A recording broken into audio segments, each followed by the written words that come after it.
नमस्कार दर्शक बंधु ओडिया प्राइम टी को आपण मानकु पुणी थरे स्वागत। राज्य सरकार छात्र छात्री मानक पई घोषणा करिसेंती खुशी खबर। राज्य सरकार एही योजना अंतर्गत रे जदि आपण माने आवेदन करंती तेबे छात्र छात्री मानकु मिलिबो लैपटॉप किनिया पई सरकार तरफ पैसा। तेनु जदि आपण माने एथि पई इच्छुक अछंती तेबे ए वीडियोटी आपण मानक पई।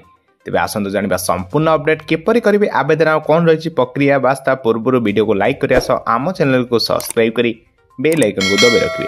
उच्च शिक्षा माध्यमिक परिषद अर्थात सीएचएससी द्वारा परिचालित एनुअल हायर सेकेंडरी एग्जामिनेशन 2025 एवं वोकेशनल एजुकेशन 2025 रो उत्तीर्ण होइतवा छात्र छात्री मध्यरो योग्य विवेचित होइतवा छात्र छात्री मानकु गोदावरीश विद्यार्थी प्रोत्साहन योजना माध्यम रे लैपटॉप पई सरकार 30,000 पर्यंत आर्थिक सहायता प्रदान करिवे। खाली मात्र सेया नुहे, जदि आपण माने +3 रे पढुचंती एवं आपण माने +3 अर्थात डिग्री अधीन रो जेकोनोसी सब्जेक्ट अर्थात आपण माने साइंस आर्ट्स कॉमर्स जेकोनोसी ब्रांच रो होथांती एथि पई आपण माने योग्य विवेचित हेबे। एथि पई निर्दिष्ट कोनोसी बयस सीमा नाही किमा निर्दिष्ट कोनोसी जाति रो प्रमाण आवश्यकता नाही। योग्य विवेचित छात्र छात्री माने एक तालिका एवं नूतन मार्गदर्शिका उच्च शिक्षा परिषद रो वेबसाइट www.dsdodisha.gov.in किंबा स्कॉलरशिप पोर्टल ओडिशा जोटा आपनकर होची www.scholarship.odisha.government.in ने निजर आधार नंबर एवं आधार संयुक्त होइथिबा मोबाइल नंबर रे रजिस्ट्रेशन करी ए स्कॉलरशिप पे अप्लाई करि परिबे। आउ थरे मने रखंतु दर्शक बंधु ए स्कॉलरशिप रो नाम होची गोदावरीश विद्यार्थी प्रोत्साहन योजना। तो एही योजना अंतर्गत आपण माने आवेदन कले आपण मानको 6 मास मध्ये रे आपनक अकाउंट को 30,000 टका लेखा सरकार पठाइबे,